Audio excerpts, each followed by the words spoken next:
Good evening and a very warm welcome to everyone. I hope you and your loved ones are safe. We welcome you all to the fourth discussion of this virtual scientific and educative knowledge series curated by the Organization of Pharmaceutical Producers of India, OPPI, in collaboration with International Alliance of Patients Organizations, IAPO, NatHealth, the Indian Pharmaceutical Association, and Seer Farm Forum. These five associations have joined hands to support the Indian central and state government efforts to ensure dissemination of correct and factual information on COVID-19 and to encourage people to get vaccinated upon their turn. Our campaign, No One is Safe Until Everyone is Safe, was launched on June 14th, and this knowledge series is an extension of the same. Today's discussion is on the recently concluded World Patient Safety Day. The COVID-19 pandemic has exposed the urgency of developing robust healthcare infrastructure, and with patient safety and well-being at the nucleus of the pharma and healthcare ecosystem, it is imperative to minimize risks associated with critical patients contracting infections while in the hospital or in a clinical setup. Over the past decade, patient safety has been recognized as an issue of global importance, with an estimate that 1 in every 10 patients is subject to unsafe care. The theme selected by the WHO for the World Patient Safety Day this year is Safe Maternal and Newborn Care, due to the significant burden of risks and harm that women and newborns are exposed to when receiving unsafe care during childbirth. Today's session is spread across two discussions, both of which will be moderated by Dr. Ratna Devi. We start with a keynote speech from Dr. Neelam Dhingra, who will speak on building and sustaining patient safety environment.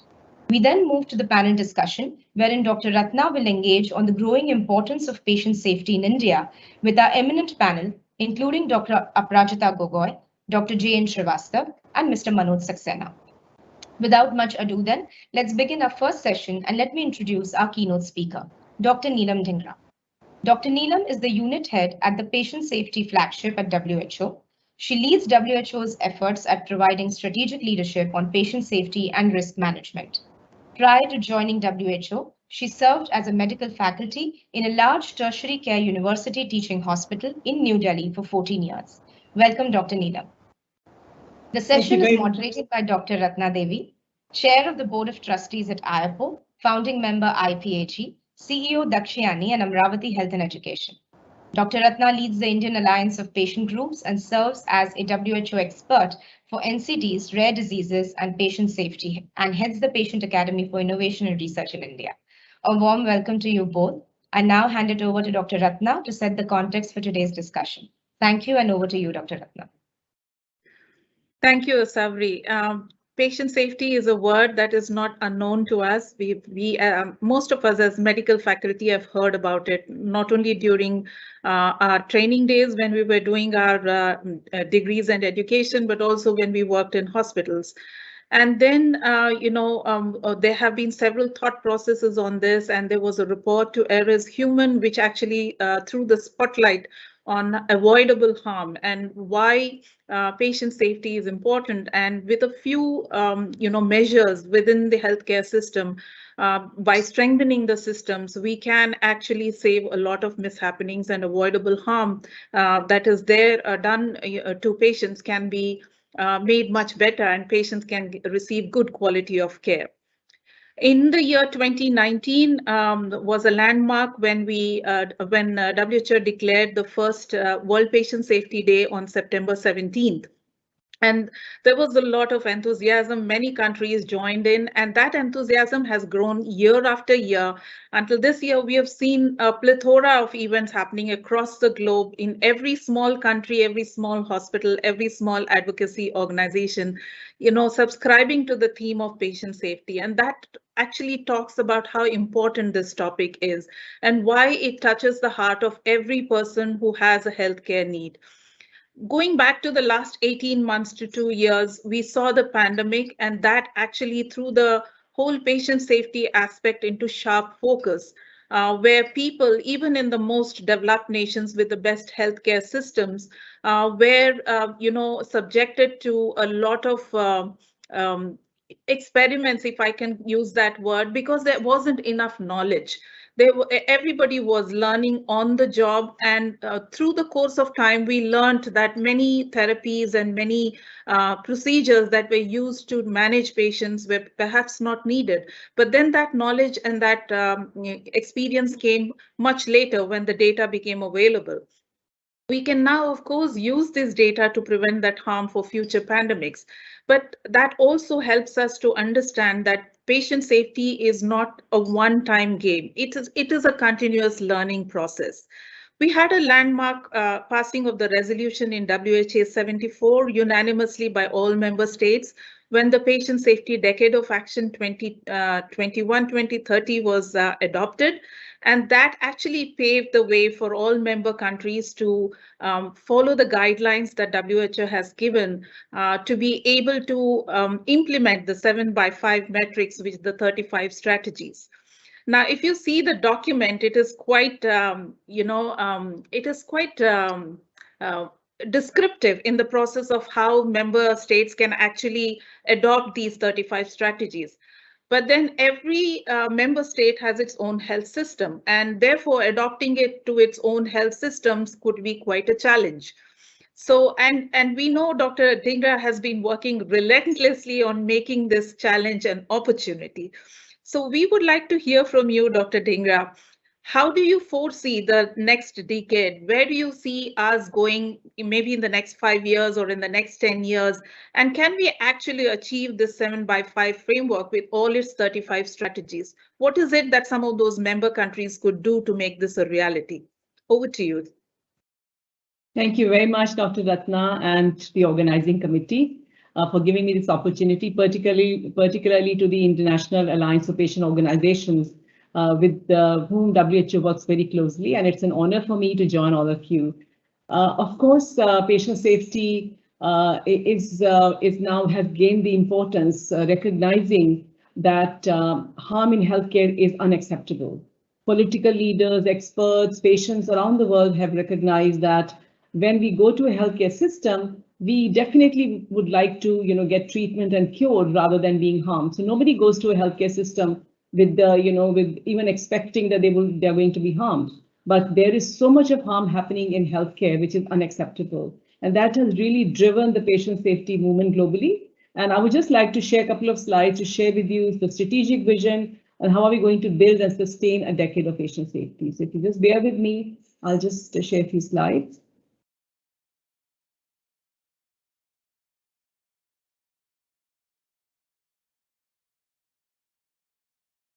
I would like to structure my presentation because it's a half an hour keynote address, and I want to walk you through a couple of very, very important points related to patient safety. What is the burden of harm, of unsafe care?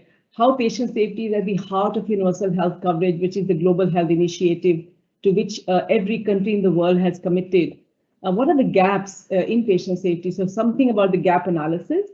The global opportunities in terms of the global ministerial summits on patient safety and the resolution which Dr. Ratna mentioned, which was a watershed moment in May 2019 by adoption of the WHA, the World Health Assembly resolution, Global Action on Patient Safety.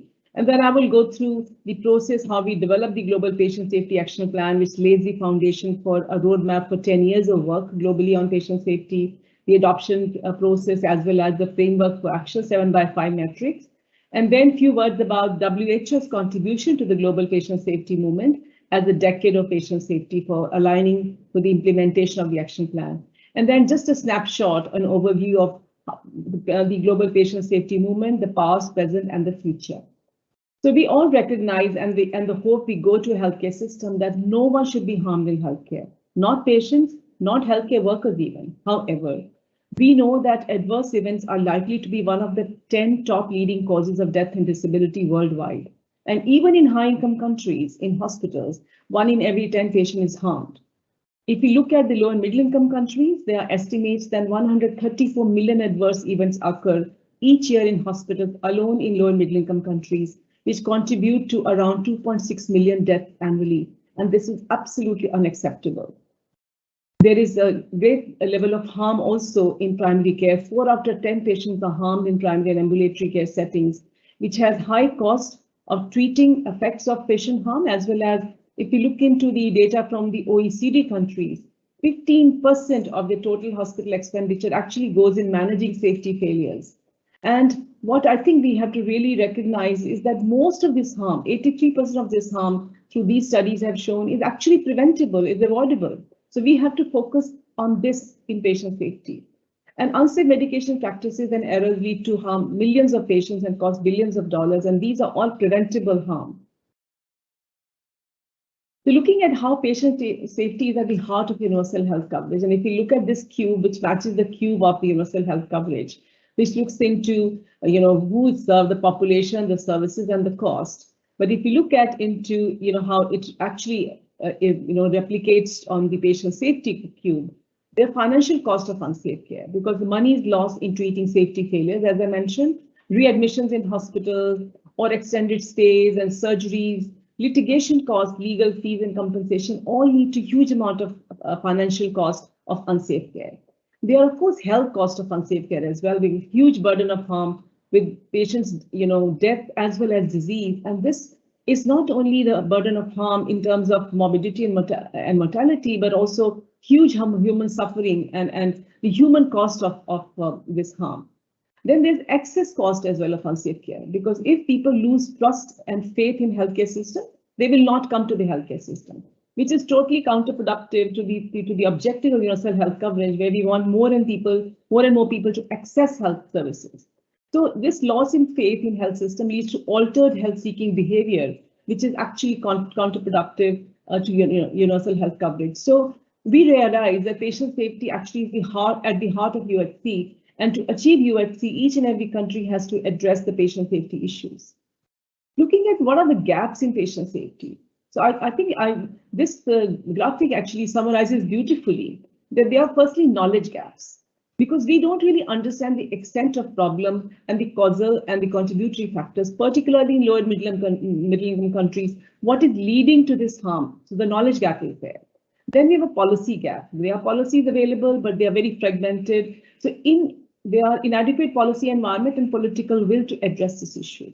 Design gap in terms of inadequate application of science to implementation tools for patient safety. Delivery gap in terms of application of management science and practice at the organizational and the care delivery level at the point of care. And also communication gaps are too many communication gaps, because we don't learn from our mistakes. So there's the collation and dissemination of best practices, innovation, coping mechanisms are really not there. So we have to address these gaps so that we can move ahead and address the problem of patient safety. In year 2016, there was a major movement initiated by political leaders in the world, particularly UK and German governments took the leadership to initiate a series of annual global ministerial summits dedicated to patient safety. And since then, there have been 4 very successful summits, which were held in 2016 in London in the UK, hosted by the UK government, and in 2017 in Germany, in Bonn, hosted by the German government. In 2018, it was hosted by the Japanese government in Tokyo, which led to Tokyo Declaration as well. And in 2019 by the Kingdom of Saudi Arabia. And it also led to a Jeddah Declaration as the summit was organized in Jeddah. And throughout this process, WHO leadership has been very committed to the global ministerial summits on patient safety, because it brought together the political leaders and the experts so that political leaders could look into what is the state of the art issue. The significant burden of harm actually led to this movement. And in 2020, last year, this was supposed to be organized by the Swiss government, and they're very committed to do it, but it was put on hold due to the COVID pandemic. And hopefully the annual ministerial summit series will start again from next year or year following, so that we could have Swiss government organizing the summit possibly in 2022 or 23. And then there are many countries who would like to express their commitment and support to this political movement. This political global patient safety movement and also scientific recognition of the level of harm in healthcare led to this watershed moment of the resolution, which had been referred to earlier. And this was by adoption of the resolution Global Action on Patient Safety. And the World Health Assembly in May 2019 also recognized patient safety as a global health priority and established an annual World Patient Safety Day to be observed on 17 September. And also asked WHO to work on a global patient safety action plan in collaboration with member states and all partners, and this action plan to be aligned with the Sustainable Development Goals So over a period of 10 years, what are we going to do to address this problem? And WHO then started the developmental process for the Global Patient Safety Action Plan, went through a significant scoping and literature review of existing reports and studies and articles, but particularly based on the operative paragraphs of the resolution WHO 72.6, which is the foundation for this work. We had several rounds of internal WHO communication through the 3 levels of the organization, within different departments as well, and organized a global expert consultation, which brought together 44 countries and experts and all international organizations working on patient safety related areas in February last year. And the recommendations came from this expert consultation on 12 thematic areas, which again provided the foundation for drafting of the Global Patient Safety Action Plan. We constituted a draft and review task force, which was involved in actually drafting, taking these recommendations from the February meeting into 7 strategic objectives. And then the draft went through several levels of review and approvals. So public consultation was there from August and September last year. And then the comments were incorporated. We developed another draft. And then this draft went to the member states and countries for their review and the comments. So multiple drafts were developed. And the 3rd draft went to the executive board in January this year. And then we had 2 sessions with briefing to the member states as well. Then it was submitted to the World Health Assembly this year in May, WHO 74. And it was then adopted by the World Health Assembly. And the action plan was actually launched formally also last month. This picture provides the umbrella or the overview of the action plan, which has a vision, a world in which no one is harmed in healthcare and everyone receives safe and respectful care every time, everywhere, and identifies 4 key partners who have to take action to implement this action plan. And these are governments and government institutions which are involved in patient safety and quality related activities, healthcare facilities of all levels and all settings, primary care, secondary care, tertiary care level, as well as mental health settings and long-term care settings. So all type of services, health services and facilities to take action related to patient safety. All stakeholders, including professional bodies, patient organizations, civil society organizations, patient representatives. So these are sort of non-governmental and voluntary sectors and WHO through all its 3 levels of the organization, the global level, the regional level, and the country level. And the action plan defines a mission and a goal as well, which is primarily to achieve the maximum possible reduction in avoiding harm due to unsafe care globally. And particularly if you saw the cover of it, the action plan is towards eliminating avoidable harm in healthcare. So that is the overall objective, to work towards zero harm in healthcare. The action plan also provides some very important guiding principles. So you can see 7 guiding principles as pillars and 7 strategic objectives as well, under which we have specific strategies and actions. And I will not go into too much details because this is all in a very descriptive manner. As Dr. Ratna mentioned, it's a very descriptive, very elaborate, comprehensive document, which is very well structured and gives the guiding principles related to patients and families, collaboration, data, safety culture, also evidence into improvement, policies and actions, and scientific expertise and patient experience as well. The 7 strategic objectives which you see here are related to policies to eliminate avoidable harm, high reliability systems and organizations, particularly addressing human factors and ergonomics as well in healthcare delivery, safety of clinical processes, which is related to identifying where the risks are and how do we reduce the risk in clinical processes, patients and family engagement, patients and families as co-producers of health, and healthcare worker education skills and safety, particularly relevant also in the COVID time, information research and risk management, also leading to improvement, and synergy, partnership, and solidarity working across different partners as well as different areas of work. And this is the 7x5 matrix, where the 7 strategic objectives then are mapped to 5 strategies in each of these strategic objectives. And I will go through at least the overview of this 7x5 matrix to demonstrate to you how comprehensive and systems-based approach has been to patient safety as part of this action plan. So the first one, as I mentioned, is policies to eliminate avoidable harm in healthcare, which is make zero avoidable harm to patients, a state of mind and a rule of engagement in the planning and delivery of healthcare everywhere. And this particular strategic objectives outlines the 5 strategies related to policy, strategy, and implementation framework, mobilization of resources and their allocation, protective legislative measures so that people are free to report, and there's a safe environment for health workers to report as well, a safety standards, regulation, accreditation, and also maximizing the impact of initiatives such as World Patient Safety Day and Global Patient Safety Challenges. Strategic Objective 2, which relates to high reliability systems and organizations that protect patients daily from harm. And this one relates to particularly to transparency, openness, and no blame culture, good governance, leadership capacity, both for clinical and managerial function, human factors for resilient systems, as well as patient safety in emergencies and settings of extreme adversities and outbreaks as well.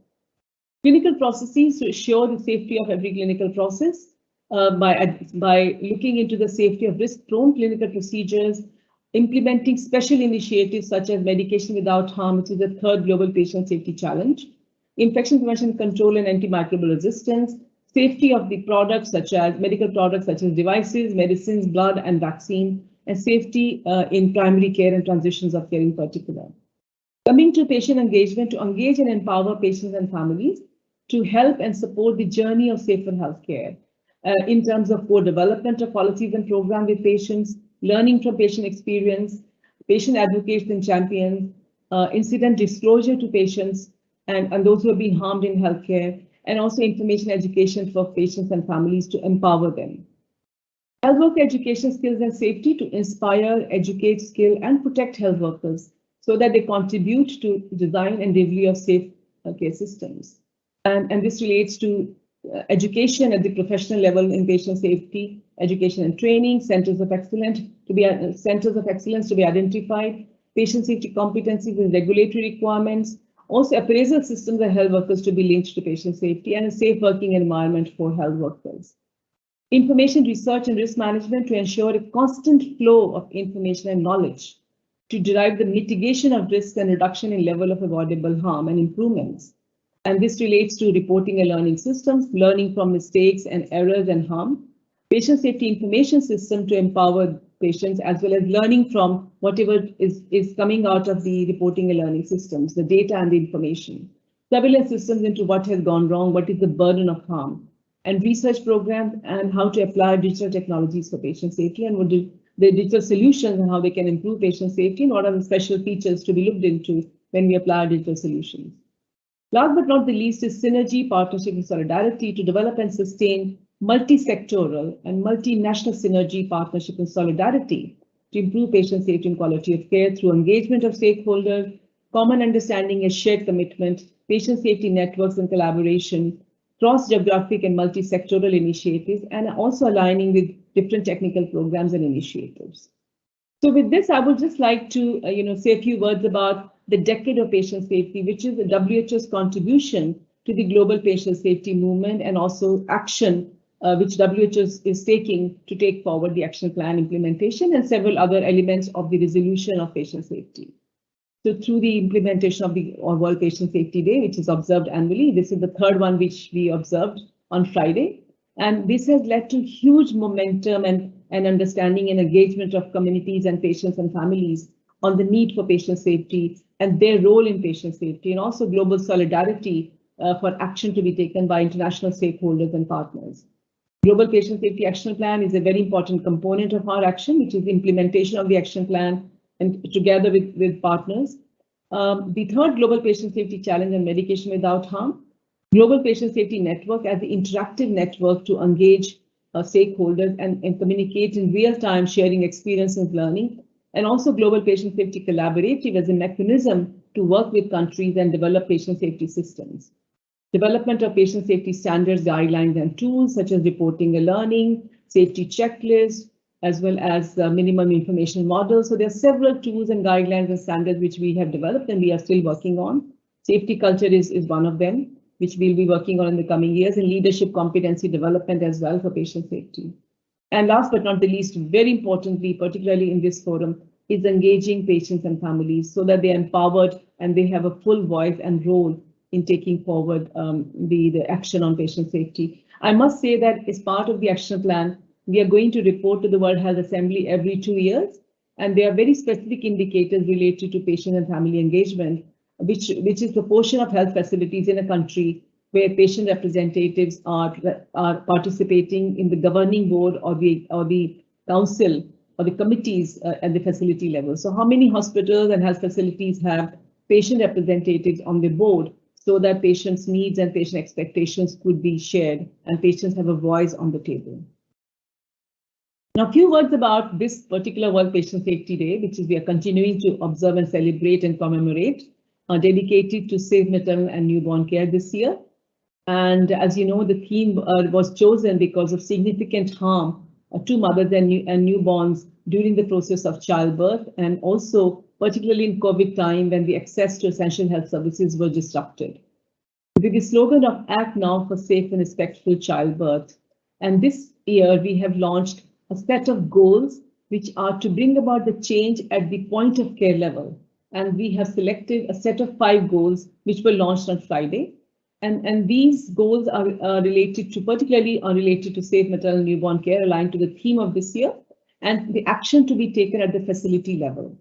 So reduce practices that are unnecessary and harmful to women and newborn during childbirth, strengthen capacity and support of health workers for safe maternal newborn care, promote respectful care for safe childbirth, improve the safe use of medication and blood transfusion during childbirth, and also report and analyze safety incidents in childbirth.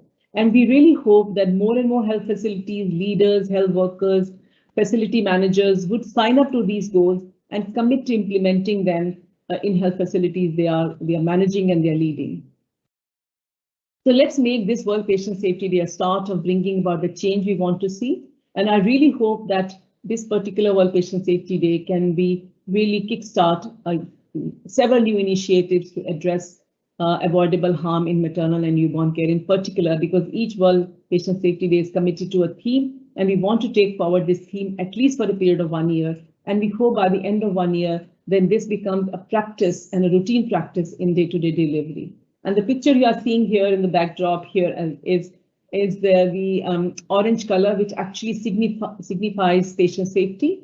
So every year, WHO is urging countries and partners to work with the national and local authorities to light up important monuments and iconic places in orange color in show of solidarity. And this is a jet of water in the Geneva Lake, which you're seeing in orange here.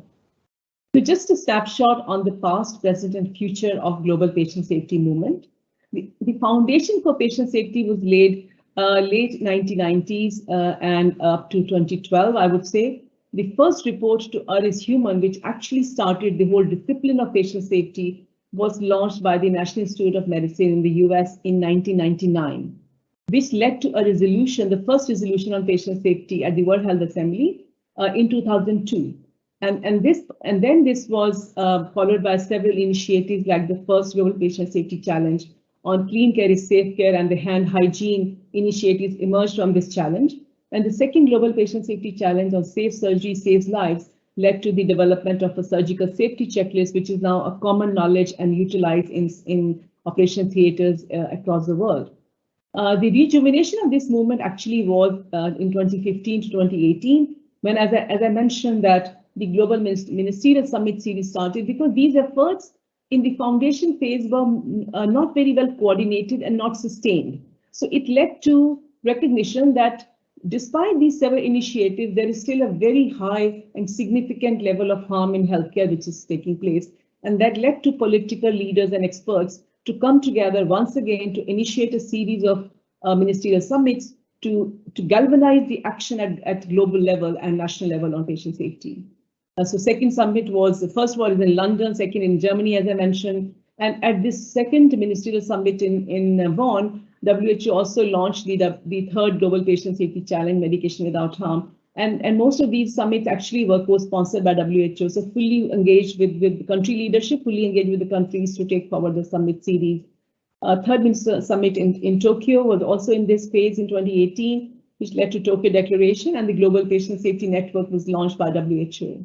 2019, of course, was watershed moment and had been highlighted before that patient safety as a global health priority, WHO resolution, as well as World Patient Safety Day, the 4th Ministerial Summit in Jeddah, which led to Jeddah Declaration, and also following the hosting of the summit in 2019, the Kingdom of Saudi Arabia also placed patient safety on the G20 agenda, which they were, the presidency of Saudi Arabia in G20 was actually able to take forward the patient safety as an agenda in G20, which led to a G20 health declaration and also creation of a G20 patient safety leaders group.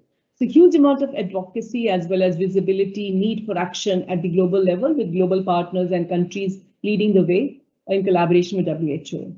The vision for next 10 years, of course, is laid in the roadmap, the Global Patient Safety Action Plan, the Decade of Patient Safety, as well as the summit series, which will start with the next one by Swiss government, and then even in 2021 now, patient safety is on the agenda of G20, which is hosted by the Italian presidency, and the Global Patient Safety Collaborative as an effective mechanism for country cooperation and support.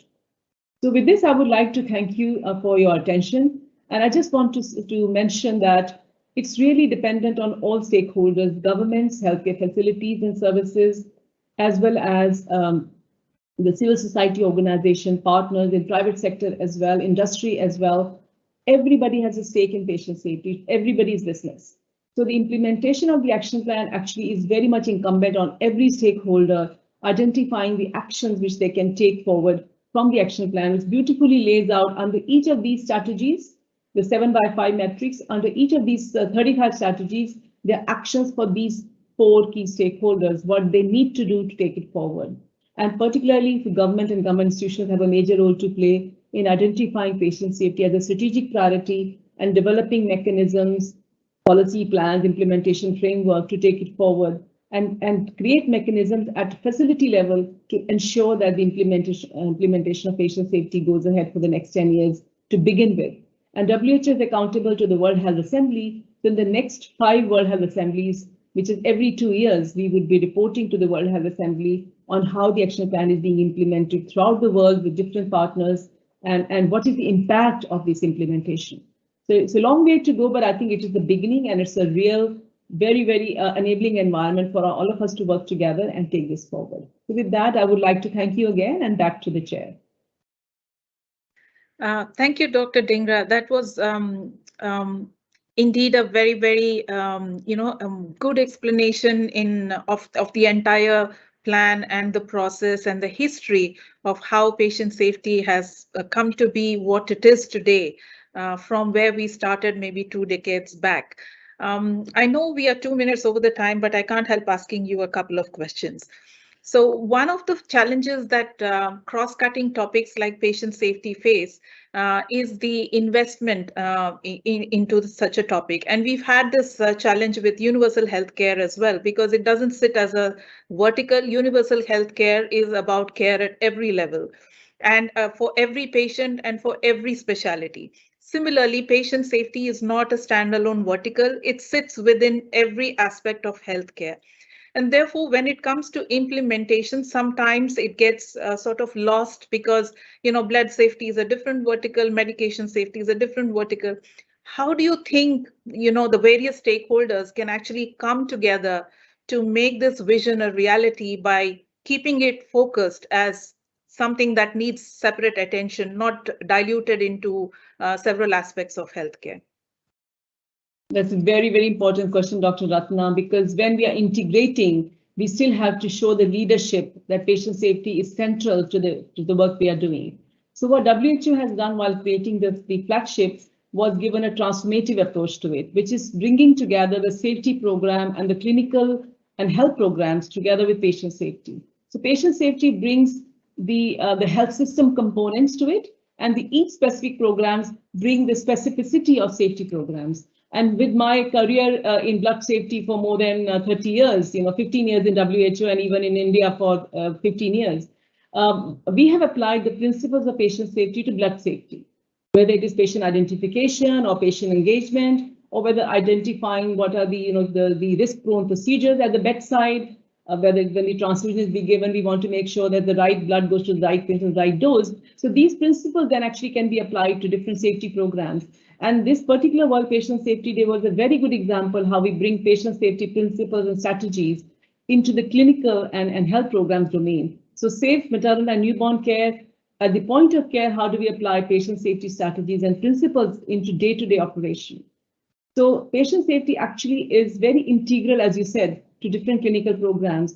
And this is one of the actual action which the World Health Assembly resolution asks member states to do, to integrate patient safety strategies and principles into all clinical programs and risk areas, so that it is more of a risk management approach rather than actually acting when the harm has happened. You develop the processes and procedures in such a way that you already identify the risk and you take actions on that. So it's a very proactive approach to ensuring safer processes and procedures to avoid the risk and the harm. And if suppose harm occurs, then we identify that harm and also learn from it and then strengthen our policies and practices. So integration in every clinical program and safety program is absolutely vital. And these strategies are very, very cross-cutting. So they should be applied to every safety program, whether it's immunization safety, radiation safety, injection safety, blood safety, medical device safety, all these safety programs and health programs like childbirth, non-communicable diseases, communicable diseases, maternal health, patient falls. In all these health programs and surgical programs, we should apply these patient safety principles into the provision of care. And that's how this transformation would come around in actually taking forward patient safety in a more strategic and coherent manner. Thank you so much for that. And I do hope that all the ministerial summits and the political commitments, and now that we have this commitment in G20, hopefully we will have it in other political bodies as well. And the movement around patient safety really catches the momentum it deserves. And there will be zero avoidable harm so that more and more patients benefit for it. So thank you so much for throwing light on the decade of patient safety action plan and for leading us through the whole process. Thank you once again. My pleasure. Thank you very much for inviting me. Thank you. Over to you, Savri, for taking us through the next part of the program. Thank you, Dr. Ratna. Thank you, Dr. Neelam, for giving us your time and walking us through how driving knowledge, addressing the gaps, a stronger stakeholder engagement across government, private sector, patient organizations, patient and families can really help sustain this safe patient environment. Very engaging indeed. Thank you once again. Thank you. We will now move on to our panel discussion on the growing importance of patient safety in India. Our first panelist today is Dr. Aprajita Gogoi. Dr. Aprajita is the Executive Director of Center for Catalyzing Change, C3, an Indian NGO, which works to enable women and girls to be fully empowered and achieve gender equality. She is also the National Coordinator of the White Ribbon Alliance for Safe Motherhood in India. Welcome, Dr. Aprajita. Thank you. Our second panelist today is Dr. J.N. Srivastav. Dr. Srivastav is an advisor, quality improvement at National Health Systems Resource Center, the NHSRC. He is an elected member of National Academy of Medical Sciences. Since last 12 years, he has been leading the efforts for the betterment of quality of care and patient safety under the National Health Mission. Welcome, Dr. Srivastav. Our final panelist today is Mr. Manoj Saxena. Manoj is the Managing Director, Bayer Zydus Pharma, and Country Division Head, South Asia Pharmaceuticals. As part of Bayer's Asia Pacific Pharma Leadership Team, he is known for his contribution in driving key growth strategies within the region. With a deep understanding of the healthcare industry, he has immense experience across functions. Welcome, Manoj. Thank you, and happy to be here. This panel is being moderated by Dr. Ratna Devi. A warm welcome to all of you again, and I now hand it over to Dr. Ratna to set the context for today's discussion. Thank you, and over to you, Dr. Ratna. Thank you, Savri. So coming from the global to the national level, we know India is a very, very vast and diverse country. We have a mixed healthcare system, not only mixed in terms of the private and the public sector, but mixed in terms of different types of healthcare. So you have the Ayurveda and the other, modern, apart from the modern means of medicine, you have a large population that has faith in other systems of medicines as well. And even though we have this, framework of 7x5 with the 35 strategies, to actually implement that in a country as complicated as India is not going to be an easy task. However, we are one of those few countries that actually drafted a patient safety action framework. And then we also had a patient, rights charter. And both these documents were put up for public discussion. And after the comments were received, they were released. There were a couple of workshops following the release of these, patient safety implementation frameworks on how to actually roll it out at the state level. We also know that our healthcare system lies with the states. And therefore, even though there are guidelines at the national level, the responsibility actually lies with the states to take up the framework, create those bodies that will then drive this whole vision forward and then make this a reality. Given this context and this background of the whole complexity of how healthcare is delivered and received in a country like India, each one of you is coming from very diverse backgrounds. So Aparajita, you come from a not-for-profit organization that works with women and young children and newborns. And Dr. Srivastava, you come from the policy framework where you are actually working on making guidelines for quality and standards for quality.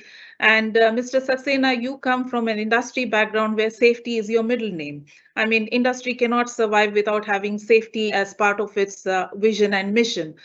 So how do you see this whole, decade of patient safety and the patient safety framework rolling out in the context of our country? Maybe we can have 2 minutes of opening remarks from each of you.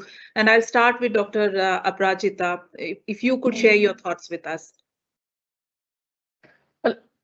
Thank you, Dr. Ratna. I think the first thing that I want to mention is that, over the past decade, as we heard from you and as we heard from Dr. Neelam, patient safety has been emerging as an issue of national and global importance.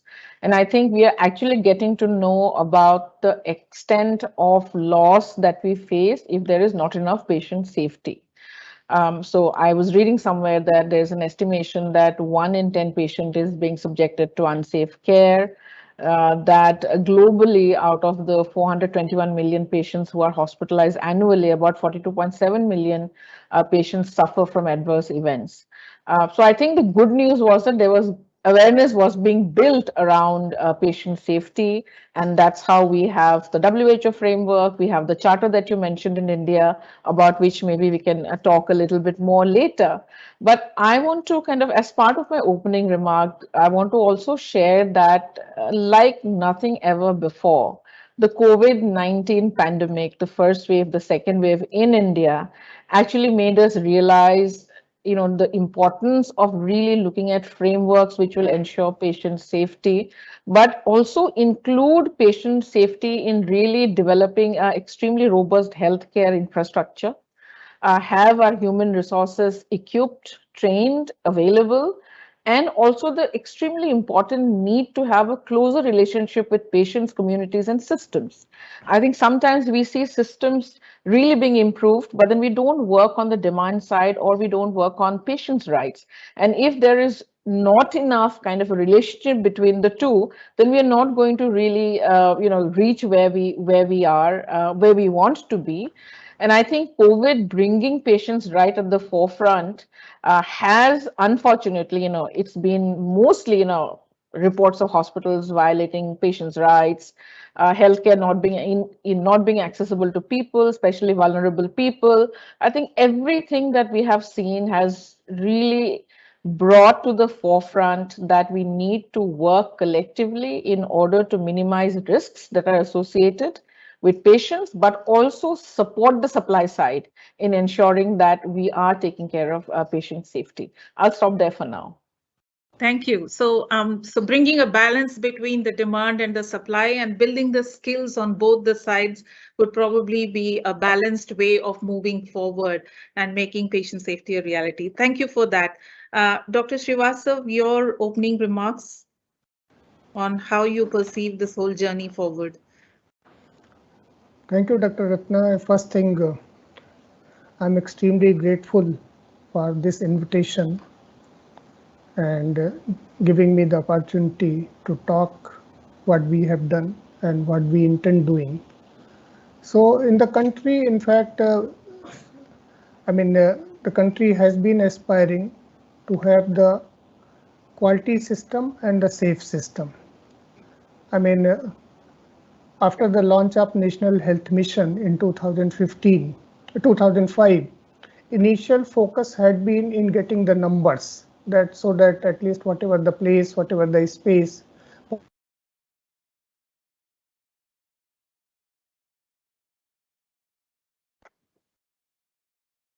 Have we lost him?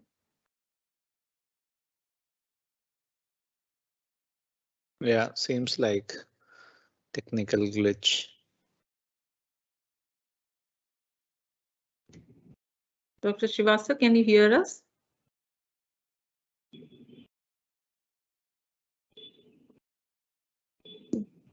We will try and patch him back in and see if he comes back.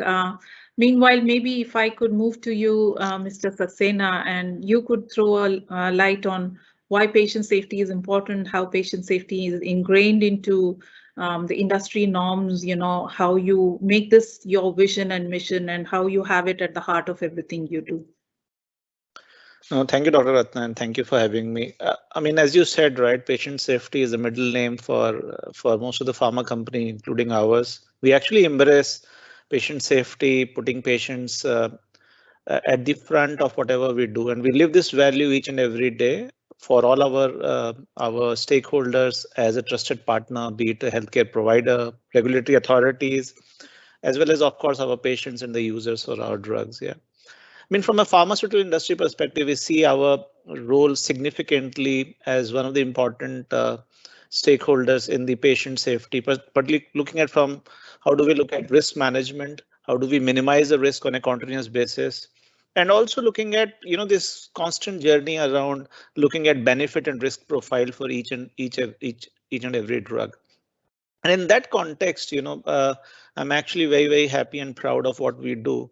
We have over 1,000 pharmacovigilance experts in our organization, which constantly monitor drugs, devices throughout their life cycle, as to understand how are they impacting each patient. And in a nutshell, they constantly keep an eye on how the patients are responding and keeping an eye on the patient safety. So definitely patient safety and putting the patients first is our core value. Right from a development of drugs, we also know, Dr. Ratna, as some of the comments were coming out from Dr. Neelam, is that we must understand the needs of all the groups and not cluster them as one, right? Each patient is unique. So getting to understand that while developing new medications to also looking at when we commercialize. Yeah. So across the spectrum, we have a significant way where we look at patient safety at the core of it. Thank you, Mr. Saxena. And yes, it is important that every individual is seen as a person with unique needs. And while we have these overarching guidelines, when it comes to actual implementation, each person has their own individual needs and their own individual cultural, economic, social backgrounds.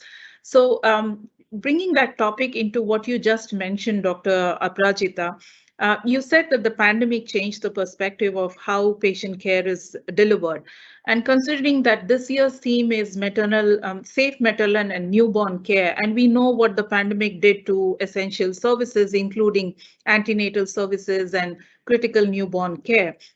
We do know that it is very hard often to customize delivery solutions to each person's needs. So from your experience of having worked with young women and pregnant women as well as lactating women, what has been the biggest challenge over the last 18 months or so? And how do you think we can improve on those gaps or challenges that were identified?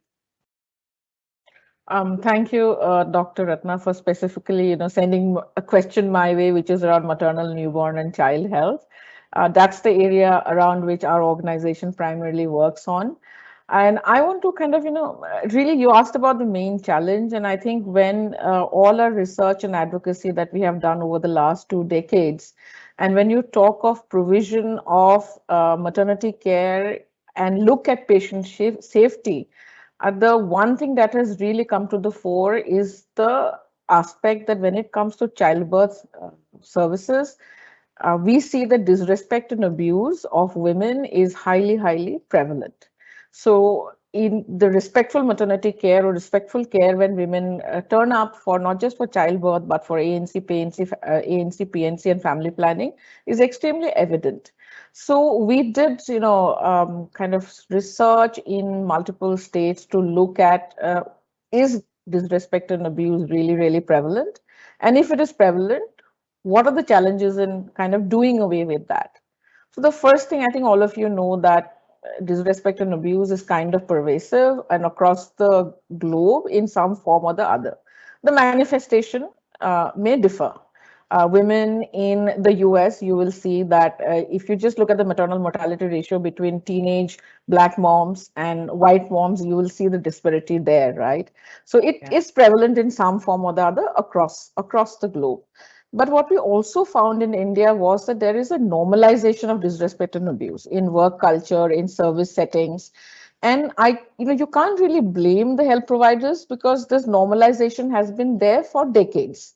They see the way a woman is being treated by their seniors and they somehow kind of ingrain it among themselves that, this is how you treat a woman who's come for childbirth, that, you don't think twice before passing some remark if a woman has come for a 5th or 4th child, or if a woman is illiterate or she belongs to a socially excluded community, you don't give her that much of attention. So I think we need to do a lot of work in the work culture, which will stop the normalization of disrespect and abuse. And I think really support health providers in creating awareness about patients' rights. Help them do away with the deficiency that lies in, clinical empathy skills. How do we help them, develop a humane perspective? How do we help them understand social discrimination and really kind of not perpetuate that? But that's the supply side. But I think what really struck us was that from the women's or the patient's side, there is high levels of acceptance of disrespect and abuse. They feel that this is customary, it is expected. And women told us that, when it is a price for paying for accessing services. I think even I'm not a clinician, I'm not a doctor, but when I go for a treatment, I am perpetually afraid that if I say something which a doctor doesn't want to hear, will that impact my treatment or not, right? So I'm also willing to take a certain amount of, whatever. So I think this whole number one is normalization, then is prevalence, and then the acceptance of whatever you are getting. I think that's a big problem. And I know that women who do not have the agency to speak for themselves, they could be women from minorities, they could be poor, not educated, migrants, younger women, women with disabilities, face more discrimination. And I think if you looked at the reports during COVID about women who had landed up for childbirth being turned away, it really made us think about not just kind of patient safety, but there are other elements, nuanced elements of how discrimination creeps into all of this. But I don't want to talk only about challenges. I also want to talk about, the good things that are happening. I hope we get to speak about the patient charter a little later. But I think, Dr. Srivastava would have been the best person to talk about this, but our government of India has looked at some of these issues. The quality of care guidelines were released way back in 2013, 2014. We have quality monitoring cells. Lakshya, which is a labor room improvement program, talks about zero tolerance for disrespect and abuse. Suman, the new flagship schemes, really brings into focus respect and dignity and putting the woman at the center of the care. So I think some of these, if we are able to really implement and not just implement, but also monitor, is going to ensure patient safety, is going to really ensure that mothers and babies get the services that they deserve. The last thing I want to talk about is because we can't, when we meet and speak in these times, we can't not talk about COVID, right? We need to commend the Indian government that unlike many other governments, Indian government actually declared maternal newborn family planning services as part of the essential services, because I think people were aware that COVID is going to cause service disruption. It is going to disrupt the outreach services, and strapped health system like ours, we had to divert HR resources to COVID management, right? And I think services being resumed, MNCH being part of essential services, those were good things that India was able to do. But I'd like to kind of end this portion by talking about, yes, there are many, many challenges, but I think when you talk about Indian women and children, we have to strengthen the healthcare services. We have to work at the demand side. And all of this can be possible only if there is a collaborative and cohesive action among hospitals, health workers, pharma ecosystem, government, civil society, and most importantly, women, patients, families, and communities. Thank you. And before I ask my next question to the next panelist, I just wanted to focus on two things that you said. One is, of course, strengthening the demand side, and then the normalization of abuse and disrespectful care. But I also know that you conducted a very large survey where you asked women what they want. Would you like to throw some light on that? Because that would lead beautifully to the next question that I have for Mr. Saxena. Thank you, Dr. Ratna, for inviting me to talk about the What Women Want campaign. So for us, we want to amplify the experiences and voices of women. So in 2017, we launched this campaign called What Women Want campaign, where we asked, in subsequent years, we reached out to 3.8 lakh women in India, and we asked them, don't tell us about what you didn't get. Tell us about what you want. What do you aspire for? So tomorrow, if your voice is carried to the National Minister for Health, what is it that you want him to hear? कि हमारी महिलाएं क्या मांग रही हैं? And we were not surprised that respectful care actually came up as the first and foremost ask from women. Of course, they wanted availability, accessibility, 24/7 supplies, etc. But when you look at quality of care indicators, respectful care came out as the first ask. This campaign, the findings were presented to Shri J.P. Nadda, who was the minister at that point in time. And it really, really kind of amplified women's experiences. And I think for the patient safety movement also, we need to create similar mechanisms where we can amplify the voices of the women, and not necessarily only about things that are not working, but things that is really, really important to patients. And I'm happy to share that the campaign that we started in India today is a global campaign. It has reached 1.2 million women all across the world.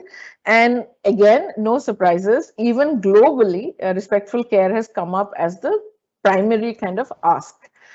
So I was just kind of, want to end by saying that we need to figure out how do we amplify the voices of the people that we are essentially talking about. A patient safety charter is for the patient, not for infrastructure or HR, right? So we need to figure out ways of amplifying and including them.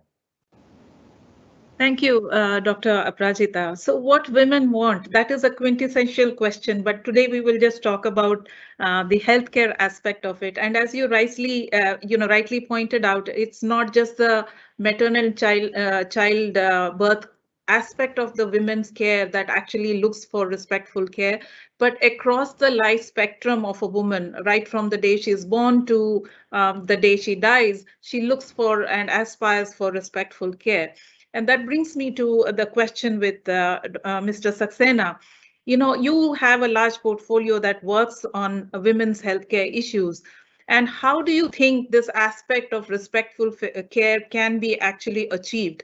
And I'm asking this because, there are several programs, especially the non-communicable disease programs, the infectious disease programs, but then many aspects of women's health, especially infertility, endometriosis, all these long-term chronic conditions with deep stigma attached to it are generally not spoken of.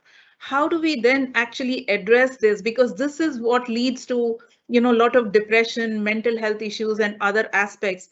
And usually it's only the care providers who are dealing with the women. It doesn't get talked about in other circles. How do you think we can move forward on these areas, Mr. Saxena? No, thank you, Dr. Ratna. I guess some of the points which Dr. Gogoi was saying, holds true absolutely. I think the first point is around awareness. How do you build an awareness of topics which we are talking about in general women's health? And somebody who is so close to women's health topic, like you from a patient side, but also like us as a pharma company, I think our role is also to create more awareness. For example, in India, 50% of the pregnancies are not planned because even the recent National Family Health Survey highlighted that roughly around 54% of women in India are using some sort of family planning methodology. How can they be aware of it, whether they are using a modern methods or an old method, but more importantly, are they using a method? Now imagine the stress to a family could happen if there are unplanned pregnancies happening in the society, but also in a family. So I think the first point is around awareness. The second is always around partnership. Yeah, partnership, coming together, whether from I know, as you said, the government has done a lot of initiatives, but also developing partnership with hospitals, with healthcare practitioners, with pharma companies, but also society at large, so that there is trust. And I'll give one statistics which always pops my eye. For example, in India, 18% of illiterate women opted for institutional deliveries, only 18%, whereas 86% of women who had at least 12 years of education opted for institutional deliveries. And just one statistics actually communicates that what role educating the society at large could help on having a planned pregnancy, but also planned deliveries. And the maternal death, which is a topic of discussion today, is important from a perspective of, and this goes through the entire cycle. Yeah. One is, how do we make it accessible? Yeah, and I think COVID example and using digital tools is a great enabler where you can give information which is evidence-based, which is can be assessed by a woman in her private room, because some of the topics around family planning and contraception can't be discussed openly, and also at a pharmacy level, because the pharmacies are mostly males. So we have, in partnership with FOXY, which is the biggest gynecology association in India, have actually rolled out Ask Tanu, which is a chatbot, very intuitive, safe way of look and helping the women to get ideas around what is a good way of contraception, but more importantly, giving advice on family planning. So I think digital could be a great enabler for women across the board on women's health topic. Thank you. Yes, I do believe digital has a huge role to play, and we saw that during the pandemic, as well as digital solutions took over, to improve access to remote patients and using telemedicine and other technologies. So moving from you, Mr. Saxena, and about the whole aspect of access and awareness generation, we do know that the government of India has taken enormous strides in making quality healthcare accessible to all through upgradation of the primary healthcare centers as well as the health and wellness centers. So, Dr. Srivastava, could you help us understand how this initiative actually feeds into this whole aspect and aspiration of patient safety being ingrained into everything that is delivered through the healthcare, especially the public healthcare system of the country? Thank you. In fact, I'm sorry for that initial IT hiccups. No problem. Happens. It's part of our life. Even though we are digitally enabled, there are a few challenges. Thanks for bearing with me. So when we talk about the health systems, I've been hearing, Aparijita ji and Mr. Saxena, and of course you, Dr. Ratna, that when we talk about the health system, it does not only mean that government health system, because we realize that considerable percentage, depending upon the state, considerable beneficiaries, they go to the non-government sector as well. Now once we are talking about that complete health system, so the first and foremost important challenge is that creating that kind of ecosystem. As of now, what happens that there is in fact, if I may say so, a kind of distrust or mistrust between patients and the provider, and at the same time between government and non-government. I mean, I'm not going to go into those details, but consider, I mean, in the interest of time, and here we are talking about that 150,000 health and wellness centers, which has been mandated to provide the 12, I mean, services for the 12 disease packages, besides about, say, I mean, 25, 26,000 PHCs, around 6 to 7,000 UPHCs, and about 800 odd health, I mean, district hospital kind of facilities across.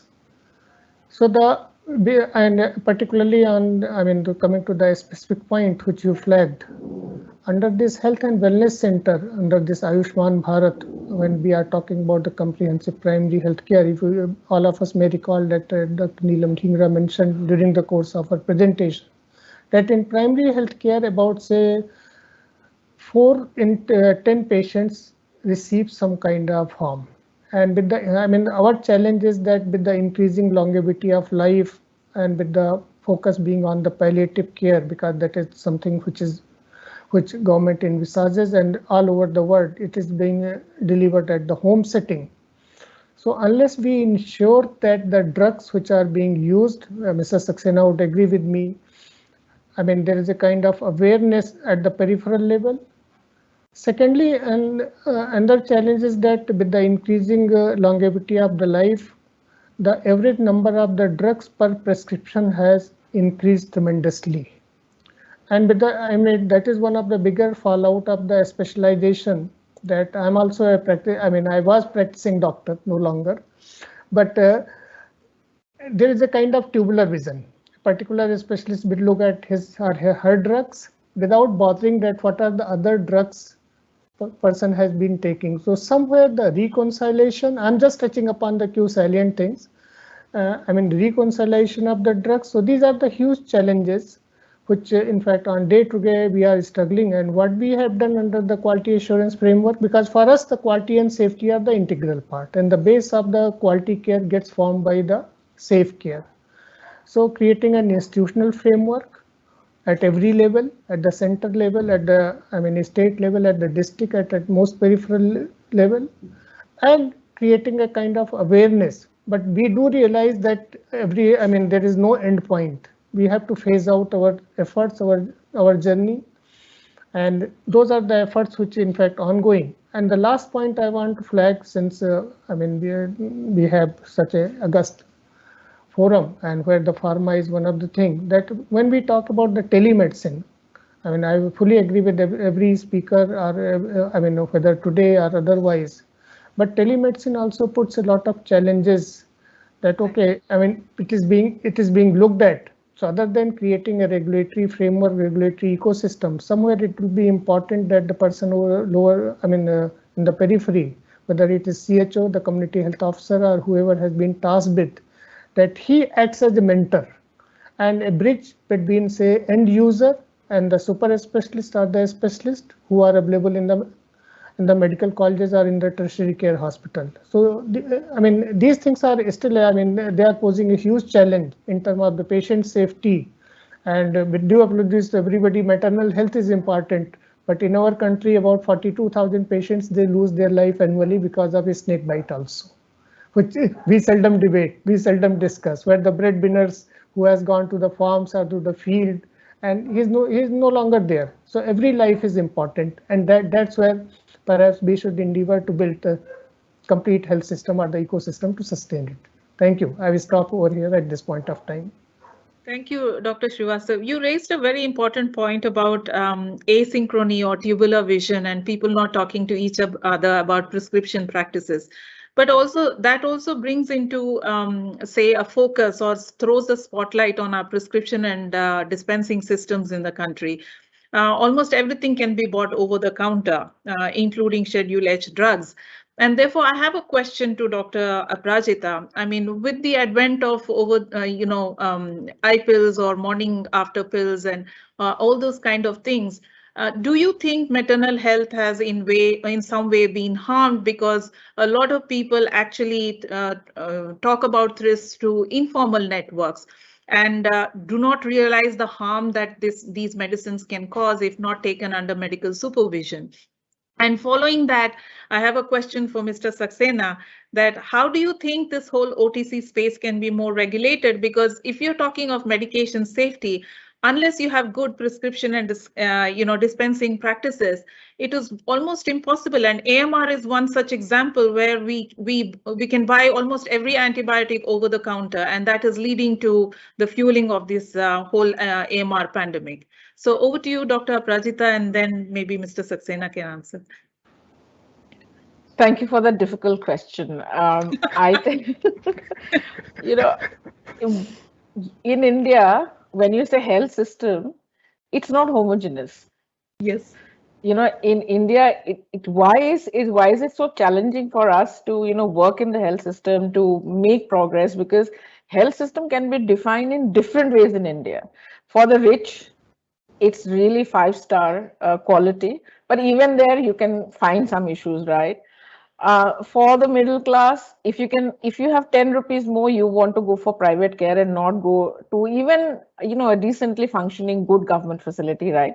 Because you have it in your head that private sector provides better care. It may not be true. Then for the poor and vulnerable, it is, the rural medical practitioner, jhola chap doctor, whatever you call it. So it's impossible to homogenize and say that this is the Indian health sector, health system, and these are the realities. I think a lot of the efforts that the government has made is also to reduce the out-of-pocket expenditure, especially for the lower socioeconomic classes. So I think we have to kind of look at all of this. And I think in your question about making over-the-counter medication available, talking from a very kind of women's reproductive rights perspective, it's extremely, extremely good, whether it's the expansion of the basket of choices or having morning after pills available. It is really, really important that women have the right to choose, right to regulate, and, they have bodily autonomy. Yes. I think where we need to work a bit more is, again, whether it's the pharmacist who's selling it, or it's the rural medical practitioner who's prescribing it, or it's a, high level, high end doctor, or it's a, an Ayush doctor. I think what we need to do is, first of all, really help them train in the use and the prescription, and then also work in the community side about talking about some of these. I mean, I've had so many questions. People ask me that, do you think IPIL is now used as a contraception? Or do you think abortions are being used as a contraceptive measure? I think those discussions, we need to talk about it. But first thing is that how do we get information and access in the hands of people? How do we train our health provider and strengthen our health system? I think those are really, really important. Thank you. Over to you, Mr. Saxena. No, I think maybe I'll start with the emergency pill, right? Unfortunately, the plan A, which is a contraceptive pill, is prescription, and the plan B, which is emergency non-prescription. I mean, that's the unfortunate part of it. But I think the larger point which you're raising on self-care or OTC is a good one. And we all know that there are definitely benefits of switching prescription drug to over-the-counter drug on a long-term basis, because it saves healthcare costs. It also saves healthcare infrastructure to then focus on NCDs and more where you need a healthcare practitioner support. It also helps in educating the patients on mild diseases where things like headache or minor thing, and that is worked perfectly fine in all the all the economies or all the healthcare systems. So why not for India? I think the question is around, should we have a regulation for OTC? The big answer is yes. Will it help the patients to get better aware? Will it free up the capacity, which we always talk about in India, that the OPDs are crowded, the hospitals are crowded? I think having a clear regulation around OTC will certainly help that. I am happy actually the government is working on an OTC guideline. So definitely that will help.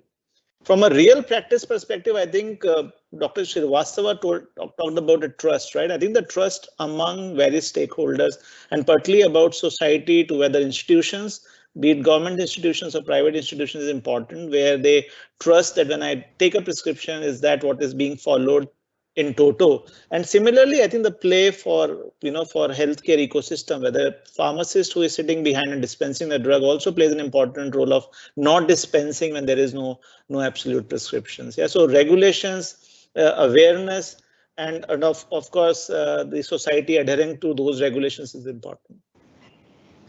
Dr. Ratna, may I just add a sentence? Yes, please. I just want to add to what Mr. Saxena said about self-care. I think self-care in India is the need of the hour across all health ailments. And I think COVID again showed us when you were not getting hospitals, you were not getting oxygen, you were not getting access, simple drugs were not available, or I think it really showed that self-care is something that we need to do, and you can't really put so much pressure on the health system. So I think that's definitely important, whether it is managing your blood pressure or it is knowing how to prepare for birth or understanding contraception. Thank you.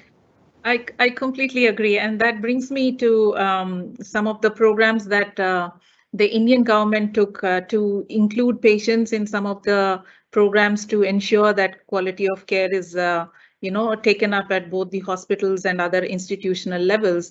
And also taking from the decade of patient safety, the strategic objective 4 of patient and family engagement. Dr. Srivastav, we know that we have this Kayakalp program, and then there is this erstwhile Rogi Kalyan Samitis, which somehow, didn't move forward as it should have. How do you think these patients and families and the actual communities can be involved in patient safety programs and contribute to this vision that Government of India has?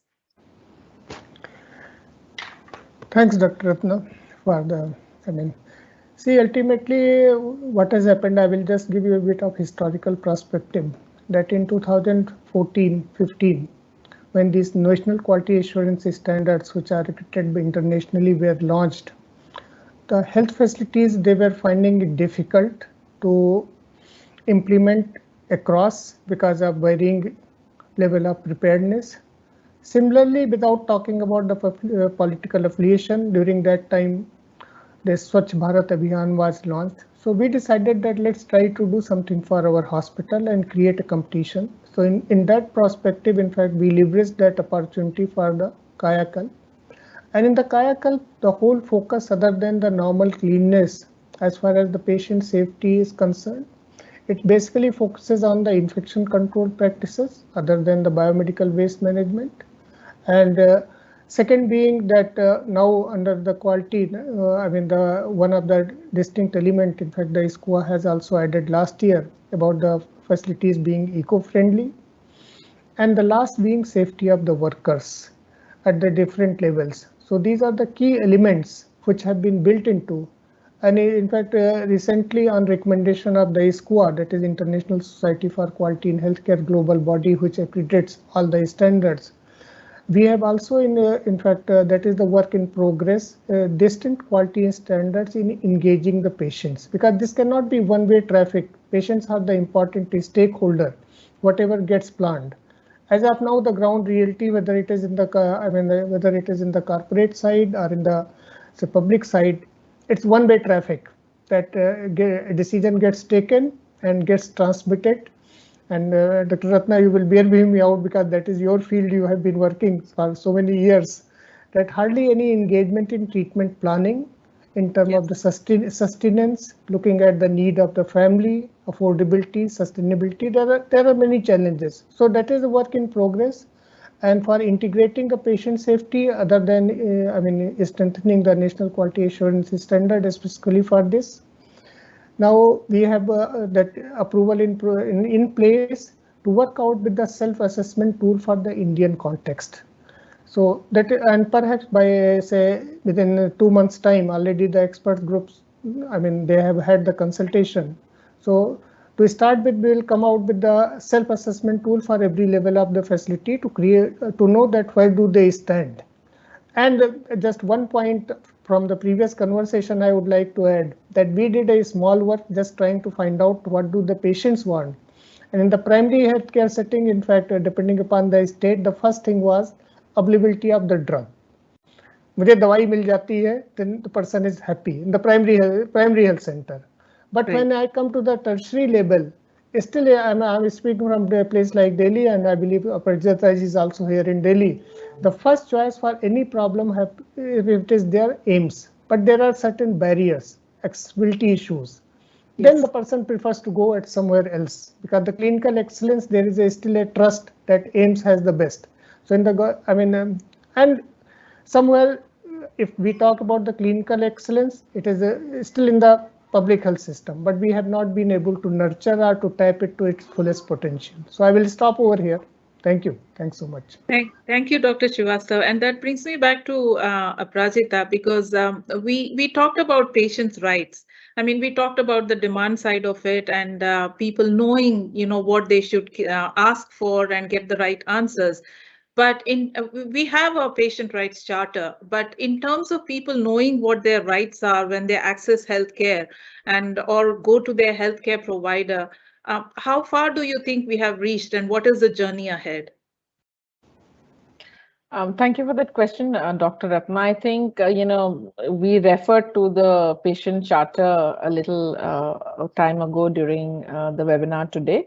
But I think most of you know that it was in August, I think 2018, when the Ministry of Health and Family Welfare released kind of India's first patients' rights charter, which had recommendation from the National Human Rights Commission. And there was an expectation that this document will really act as a guidance for all empaneled hospitals to really kind of formulate mechanisms so that patients' rights are given adequate protection.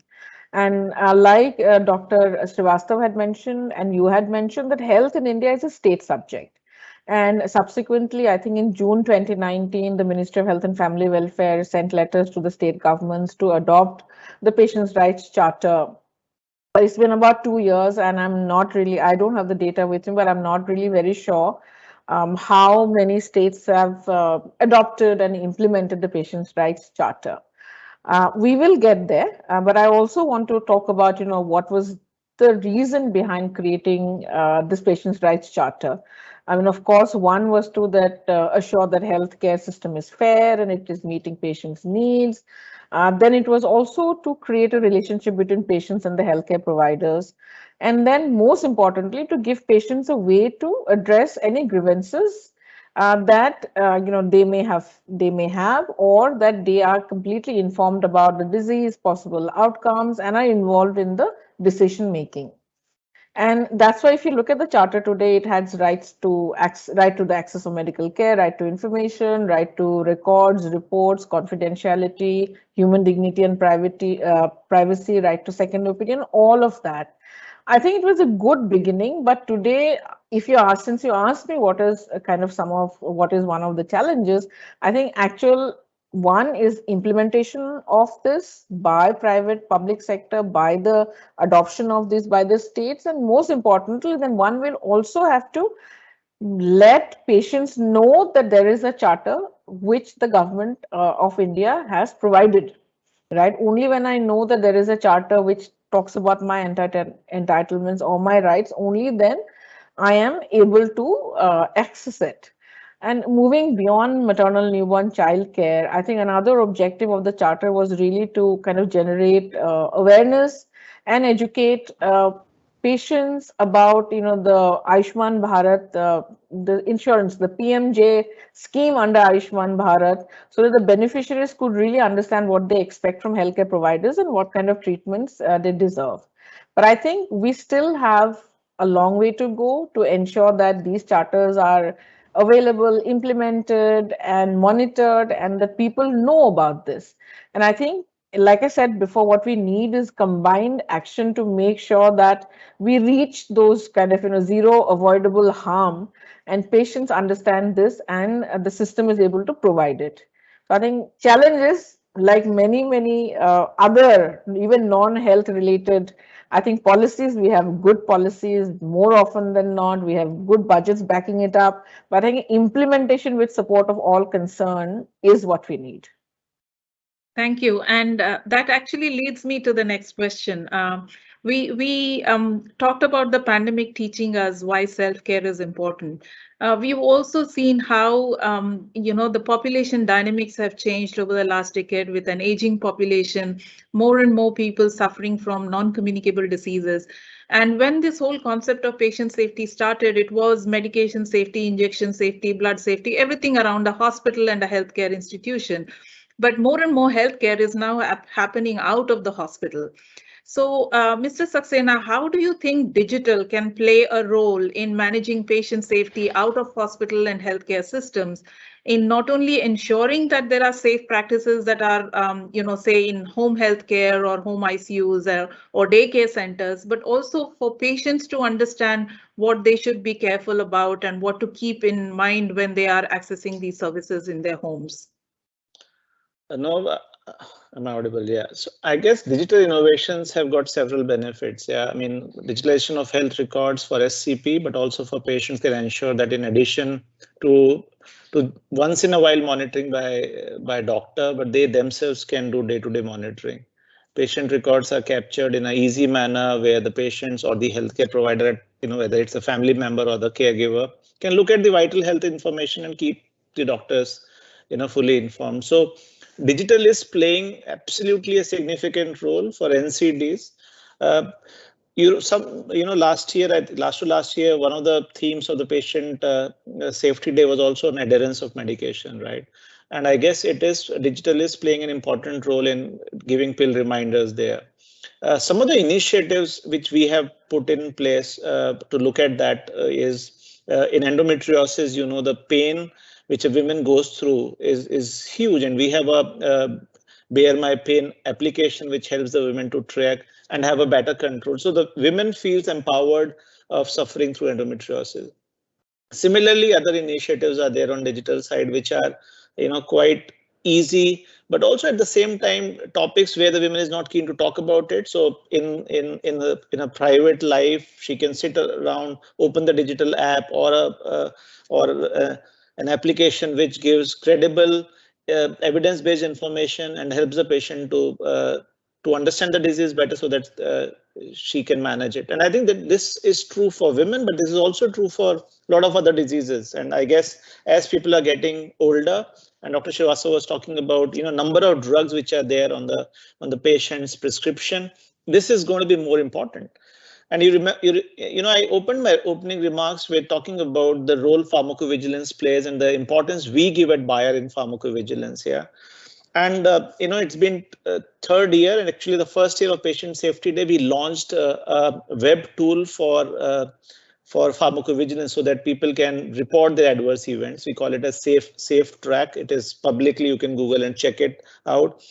And I think initiatives, so one is around looking at adherence, looking at things which patients are then able to follow, but also reporting side effects is extremely important, and more so now for NCDs where people are having longer lives.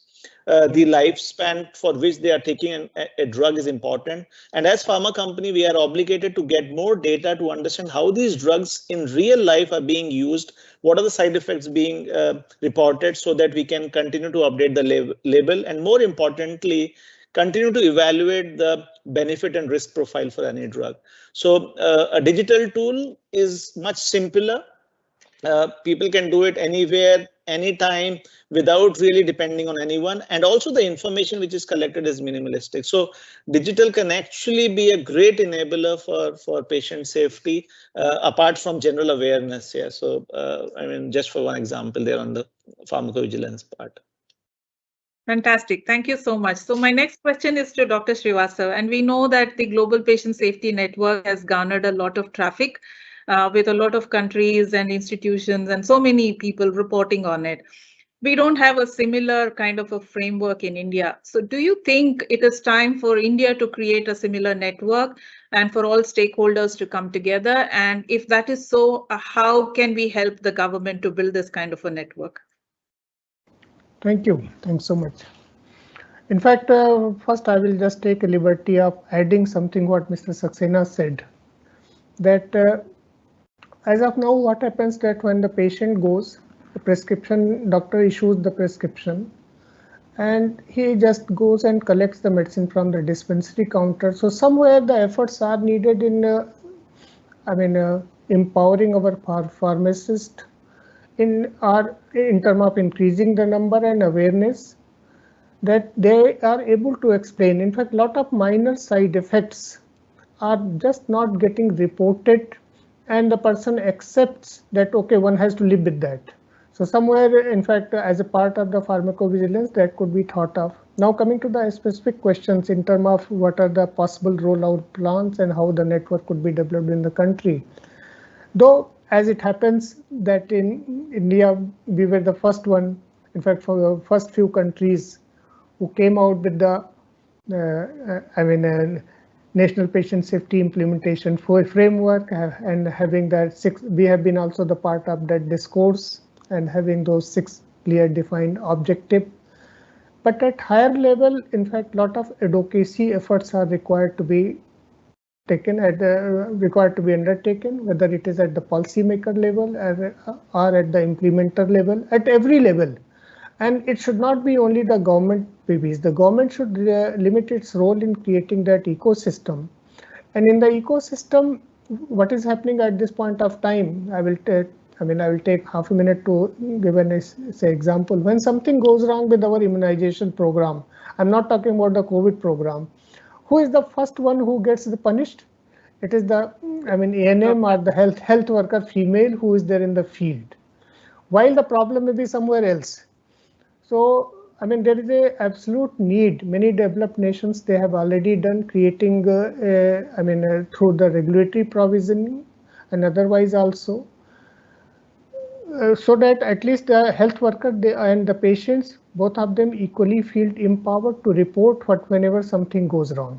So that would be the foremost important thing, creating that kind of thing. Obviously, if there is a negligence, the law should take its own course, but genuine errors taking place. The second step could be where all of us needs to be coming together is creating a national level reporting and learning system. As of now, there is none.